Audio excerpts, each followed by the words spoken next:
They're connecting faculty, curriculum, and students to get more involved with the environment, energy, and economy. Harrisburg University launched E3 in August of 2017, and they're hosting a lecture about what we all need to know about climate change.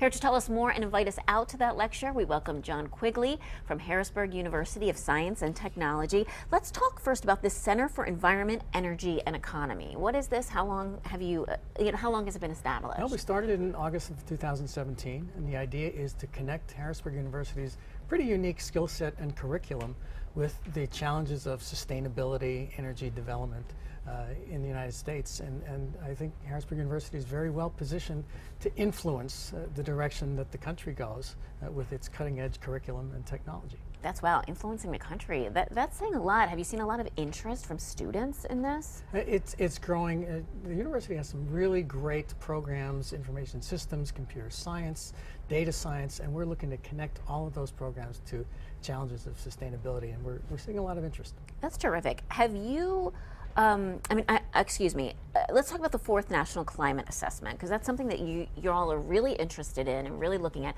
What did that assessment find? Now, this is a report that was put out by the federal government, and what it said basically is that climate change, climate disruption is an existential threat. It's going to have severe consequences for our economy, for public health, for the natural world, for agriculture.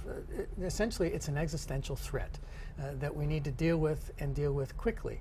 So the magnitude of the threat is something that we all need to pay attention to. You know, climate change can be kind of a contentious issue sometimes. Some folks are so passionate, yes, there's climate change. Other folks are like, no, this is natural, it's not. There's such a debate about it, but it's interesting to talk about, I think, whichever side you're on. And you're actually launching a series at Harrisburg University. Talk about that. Right. Well, first, I want to say that the science is settled.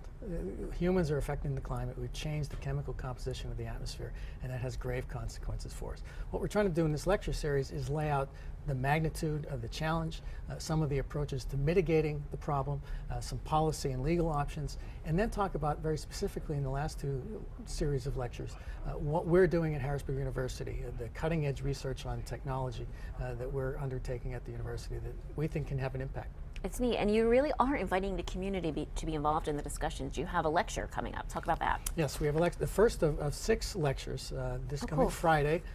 Starts at 11:30 with lunch, free lunch on the university. And Don Brown, who is a distinguished professor of law at Widener University School of Law, is going to talk about what citizens need to know about climate change in light of the latest science, the most urgent and pressing science that has come out.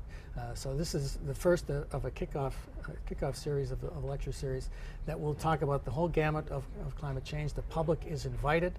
Again, we're providing lunch. We ask if you're interested to RSVP online to harrisburgu.edu/RSVP.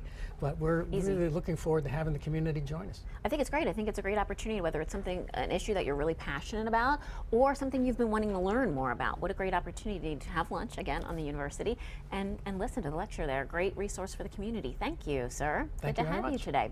Well, coming up next on Good Day PA, most of us know the pattern of The Bachelor. They fall in love, they get engaged. A few months later, most couples break up. Will this season follow that pattern? I'm going to chat with the new Bachelor after the break.